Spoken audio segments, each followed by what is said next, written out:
The phone call came at exactly 6 p.m. on a Tuesday evening. Tom Peterson almost didn't answer, unknown number. But something made him pick up. "Mr. Peterson," said a calm, accented voice. "This is Bruce Lee. I understand you're having some difficulty connecting with your son." Tom's jaw dropped. This has to be a prank call, he thought. Bruce Lee is calling me about my family problems? Meanwhile, 3 miles away, Jake Peterson was getting the exact same phone call. "Mr. Peterson, this is Bruce Lee. I understand you're struggling to understand your father. But how did Bruce Lee know about their family problems? How did he get their phone numbers? And why was the world's most famous martial artist offering to help two complete strangers? What happened when both men showed up at the Denver Community Center the next evening would challenge everything they thought they knew about strength, wisdom, and the power of truly listening. This is the extraordinary story of how Bruce Lee taught a family that the strongest warriors are the ones who know when not to fight. 3 weeks earlier, Tom Peterson had been standing in his garage, surrounded by 37 years of police memorabilia.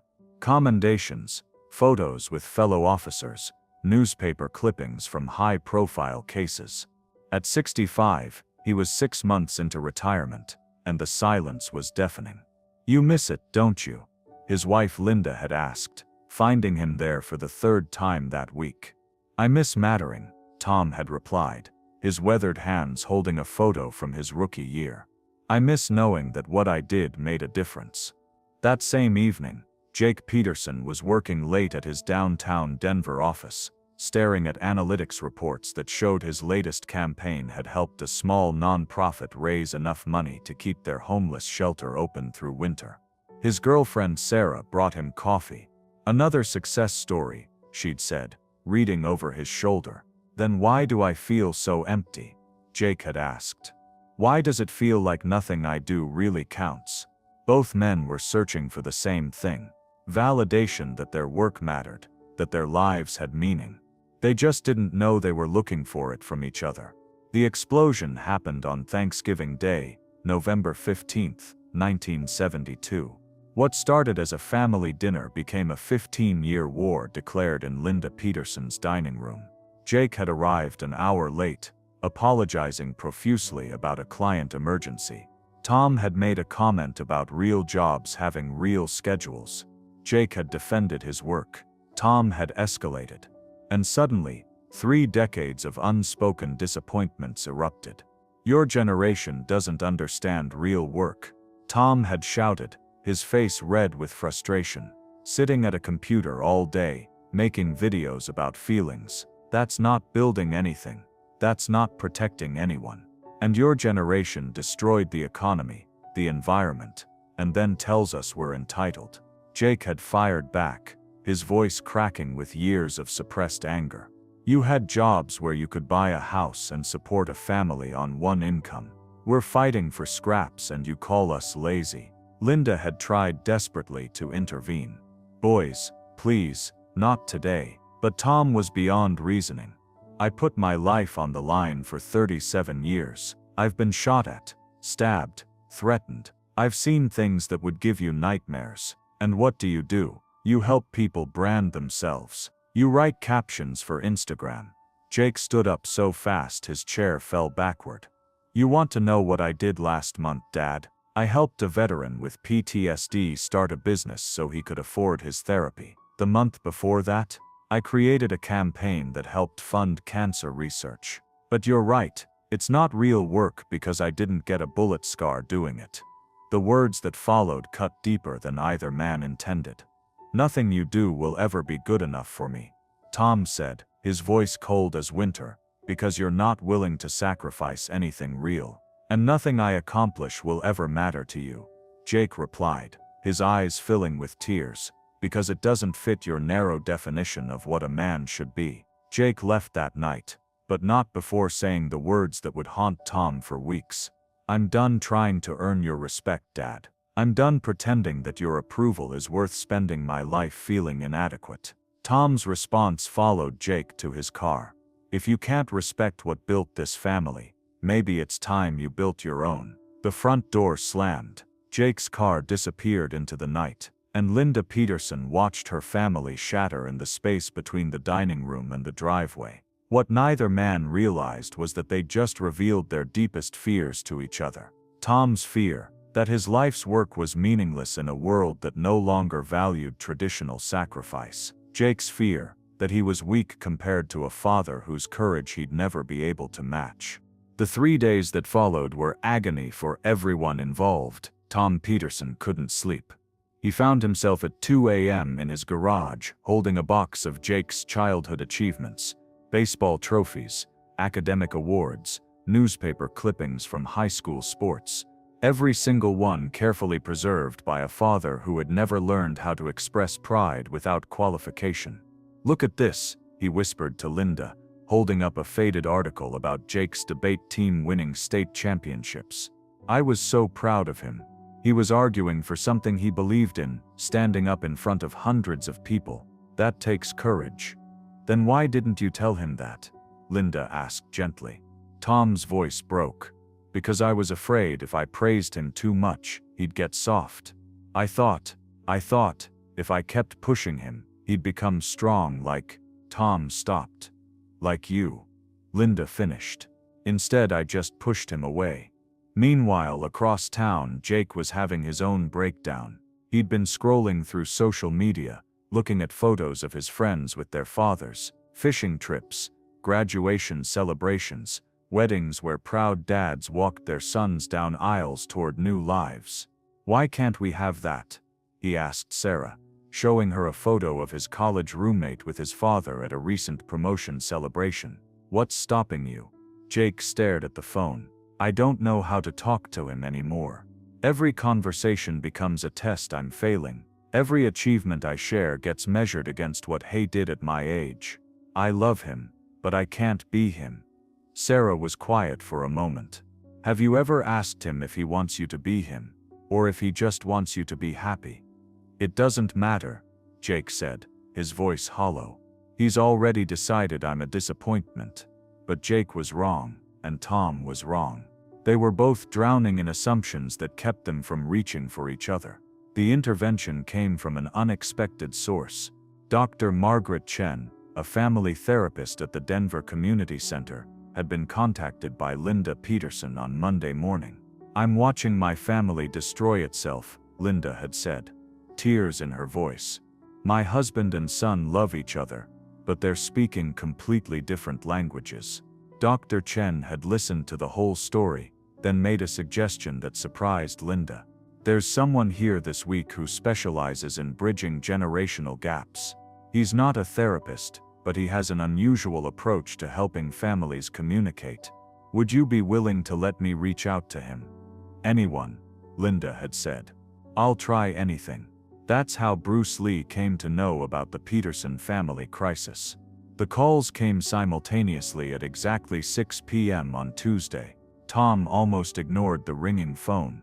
Unknown number, probably sales. But 37 years of police instincts made him answer anyway. "Mr. Peterson," said a calm voice with a slight accent. "This is Bruce Lee." Tom's first thought was that one of Jake's friends was playing a cruel joke. "Very funny. Tell my son I'm not in the mood." "Your son didn't arrange this call," Bruce Lee said patiently, "and I understand why you'd be skeptical. May I ask you something, Tom? When you were a young officer, what taught you more? The textbook procedures or the veteran cops who showed you how to really handle difficult situations?" Tom paused. That was an oddly specific question for a prank call. "The veterans, always the veterans. Wisdom often comes from unexpected sources," Bruce Lee continued. "Your wife contacted our community center because she's watching two good men destroy each other over a misunderstanding. I specialize in helping families translate love across generational differences. I don't understand. You will. I'd like to invite you to meet with me tomorrow evening at 7 o'clock, room 12B at the Denver Community Center. Come alone and come with an open mind." 3 miles away, Jake was having a nearly identical conversation. "Mr. Peterson, this is Bruce Lee. I understand you're struggling to connect with your father. Jake's response was immediate. Okay, which one of my co-workers put you up to this? No one, Bruce Lee said simply. Your mother reached out because she loves both you and your father too much to watch you lose each other over pride. Jake felt his stomach drop. My mom called you. She's watching her family tear itself apart. Tell me, Jake, in your work helping businesses communicate better, what's usually the real problem when clients can't reach their customers? Jake blinked. Usually they're solving the wrong problem. They think it's about their message, but it's really about understanding what their audience actually needs. Exactly, Bruce Lee said. Tomorrow evening, 7 o'clock, Denver Community Center, room 12B, come alone. And Jake, bring the same listening skills you use to help strangers, you might need them. Both men hung up confused, skeptical, and curious despite themselves. The next evening, Tom Peterson arrived at the community center 10 minutes early. Room 12B was small, simple folding chairs arranged in a circle, fluorescent lighting, the kind of space used for OA meetings and community workshops. And there, sitting quietly in one of the chairs, was unmistakably Bruce Lee. Not the movie star version, not the legend, but a man in simple dark clothing who radiated a kind of calm intensity that seemed to fill the room.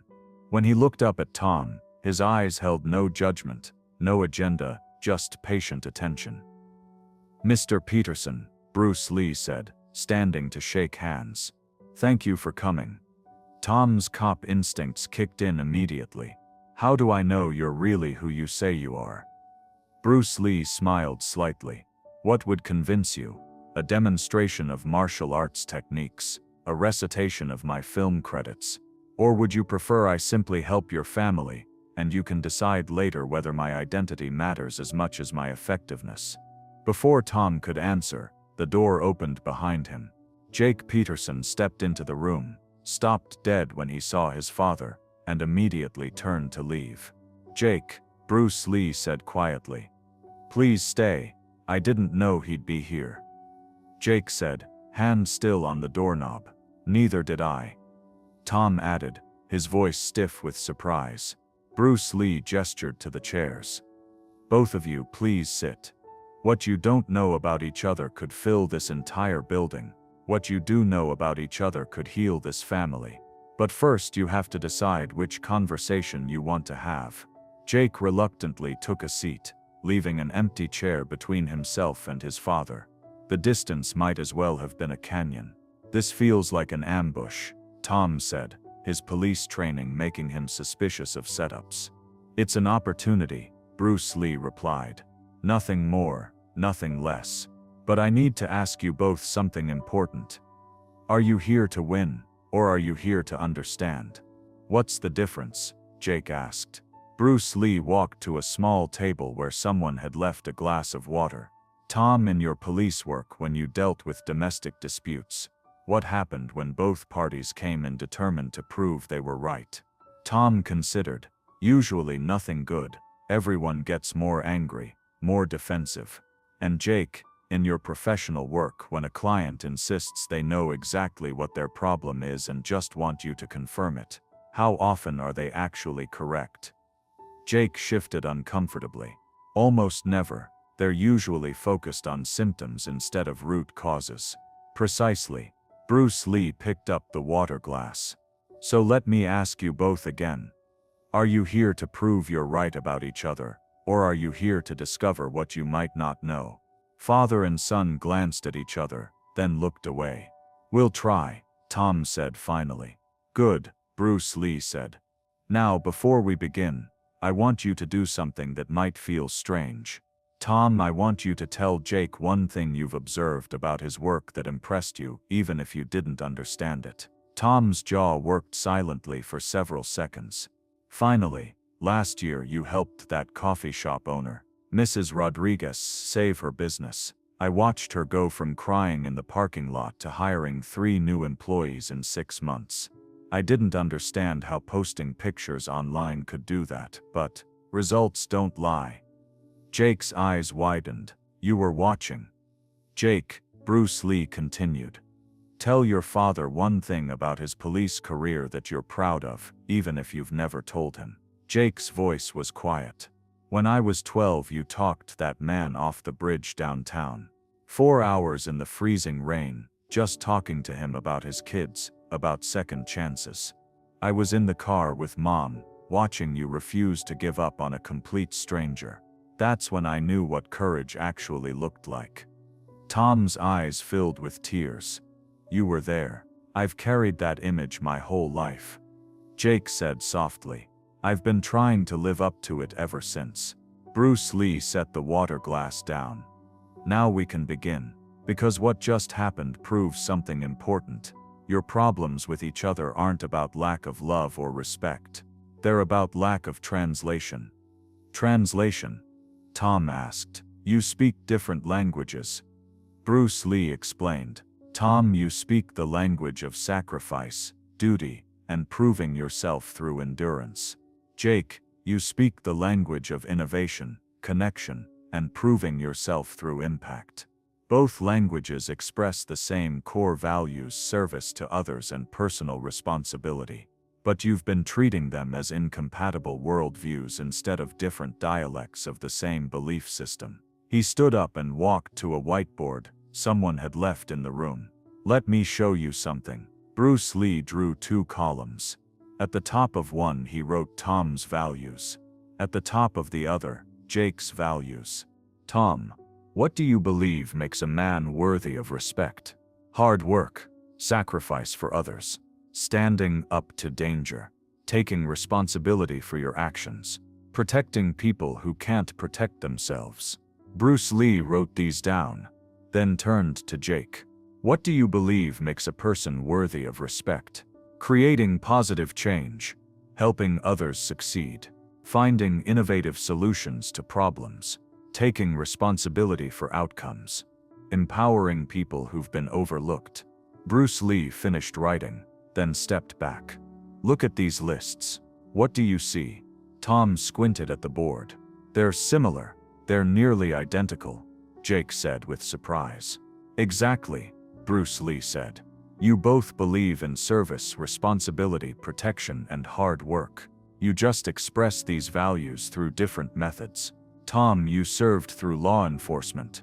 Jake, you serve through communication and business development. Tom, you protected people by stopping threats. Jake, you protect people by creating opportunities. He picked up the water glass again. Watch this water. He poured it from the glass into a bowl, then from the bowl into a vase. Same water, different containers. The water adapts to each container's shape, but its essential nature never changes. Bruce Lee looked at both men. You are both protectors. You are both servants of your community. You are both men who put others before yourselves. The methods have evolved with the times, but the heart remains the same. But Dad doesn't see it that way, Jake said, his frustration bubbling up. He sees my work as somehow less valuable because it doesn't involve physical risk. Tom shifted in his chair. It's not that it's less valuable, it's just softer. When someone tried to hurt people in my day, you had to be ready to physically stop them. Your generation fixes everything with talking. Dad, Jake said, and his voice carried a new edge. Do you know what I did 2 weeks ago? Tom shook his head. I spent 3 days documenting domestic violence at a women's shelter, interviewing survivors for a campaign to get better protective laws passed. I've seen the same broken bones, the same terror in women's eyes that you saw as a cop. The difference is, instead of arresting one abuser at a time, I'm working to create systemic changes that protect thousands of women at once. Tom stared at his son. You never told me that. Because every time I try to explain my work, you compare it to real police work and find it lacking. So I stopped sharing. Bruce Lee intervened gently. Tom, what Jake just described, is that the work of someone who avoids danger, or someone who confronts it differently. Tom was quiet for a long moment. That takes a different kind of courage. Listening to those stories, getting that close to people's trauma. And Jake, Bruce Lee continued, Your father spent 37 years walking into situations where people were at their absolute worst. Domestic violence, drug overdoses, accidents, suicides. He carried those images home every night for nearly 4 decades. Is that the work of someone who doesn't understand modern problems, or someone who's been dealing with timeless human problems using the tools available to him? Jake looked at his father with new eyes. I never thought about you carrying those stories home. Every single one, Tom said quietly. Every child I couldn't save. Every family I couldn't put back together. Every call I was too late for. They're all still here. He tapped his chest. That's why I wanted you to do something different, something cleaner. I didn't want you to have to see what I've seen. But Dad, Jake said, his voice gentle now, I do see it. I see it in the shelter survivors, the homeless veterans, the families struggling with medical debt. The problems are the same.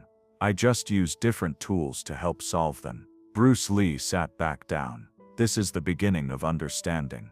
Not agreement. You don't have to use the same methods, but recognition that you're fighting the same battles. Now, Bruce Lee said, let me teach you about water. He picked up the glass again. Water has several remarkable properties. First, it always seeks its natural level. Second, it takes the shape of any container without losing its essential nature. Third, it flows around obstacles rather than fighting them directly.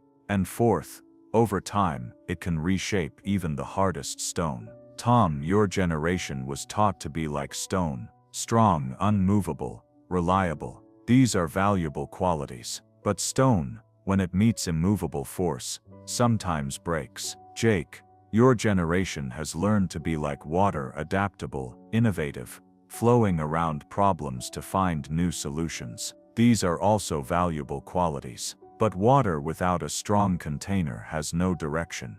But here's what most people don't understand. The strongest structures combine both elements. A dam uses both the strength of stone and the power of flowing water to create something more powerful than either element alone.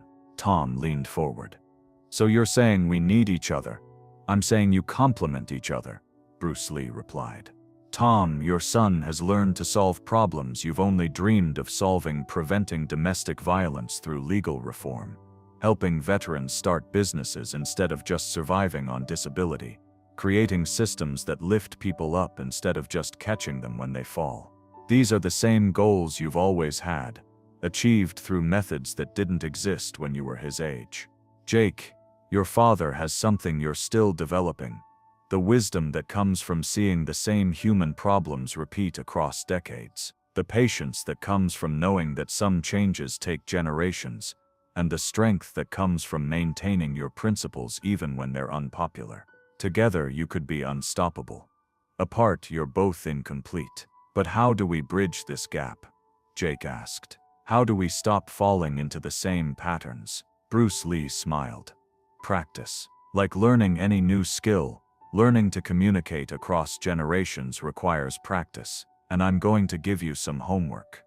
Tom, I want you to spend a full day with Jake at his office, not judging, not comparing, just observing. See the problems he solves, meet the people he helps, understand the impact of his work on its own terms. Jake, I want you to spend a day with your father learning about his police career, not the glamorous parts, not the action movie parts, but the daily reality, the decisions he had to make, the pressure he worked under, the sacrifices required. And both of you, every evening for the next week, I want you to call each other and share one thing you learned that day that surprised you about the other person's world. Not one thing you want to change, not one thing you would do differently, one thing that earned your respect. Tom looked skeptical. That's it? Homework. That's the beginning, Bruce Lee said. Real change, like real martial arts training, happens through consistent practice over time. You don't learn to fight in one lesson, and you don't learn to be family again in one conversation. Over the next 2 hours, Bruce Lee guided them through exercises in listening, assumption checking, and what he called generous interpretation. Choosing to assume good intentions until proven otherwise. By the end of the evening, something had shifted. Not everything mice years of hurt don't heal in one night. But something fundamental. Tom learned that Jake's company had just launched a program specifically designed to help police officers transition to civilian careers, providing counseling and job training for cops dealing with PTSD. Jake learned that his father had been secretly reading every article written about his company's work, bookmarking stories about their social impact campaigns. "You've been following my work?" Jake asked, incredulous. "Every single project," Tom admitted.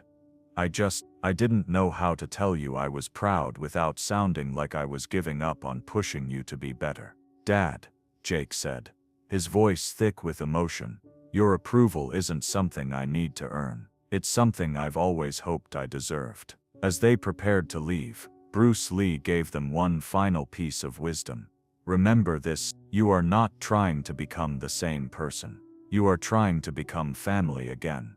Family doesn't mean agreeing on everything. It means choosing to love each other even when you disagree, and choosing to support each other's growth even when you don't understand the path." The strongest families, like the strongest martial artists, know that true power comes not from defeating opponents, but from turning potential enemies into allies. 6 months later, the transformation was remarkable. Tom Peterson attended every one of Jake's company presentations, asking thoughtful questions about social media strategy and community engagement. When someone at his retirement party asked what his son did for work, Tom's answer was different than it would have been a year earlier. "He solves the same problems I solved as a cop, but he's figured out how to prevent them instead of just responding to them. He's actually more effective than I ever was." Jake Peterson started joining his father for coffee every Thursday morning, learning about police procedure, understanding the split-second decisions officers have to make, gaining appreciation for the psychological toll of carrying other people's worst moments. When his colleagues asked about his father, Jake said, "He taught me that courage isn't about not being afraid, it's about doing what's right anyway, every single day, for 37 years." The phone calls Bruce Lee had suggested became a permanent tradition. Not every evening, but several times a week, father and son would check in with each other, sharing victories, asking for advice, building the relationship they'd never quite managed to create before. Tom started volunteering with Jake's company, using his law enforcement experience to help with their domestic violence prevention campaigns. Jake started speaking at police retirement seminars, helping officers plan post-career transitions into community service roles. Linda Peterson, watching her husband and son plan a fishing trip together, something that would have been unthinkable a year earlier, sometimes got emotional thinking about how close they'd come to losing each other forever. The mysterious aspects of Bruce Lee's intervention remained mysterious. How had he known about their specific family problems? How had he gotten their phone numbers? When they asked Dr. Chen at the community center, she smiled and said, "Some healers have unusual methods for finding the families who need help most."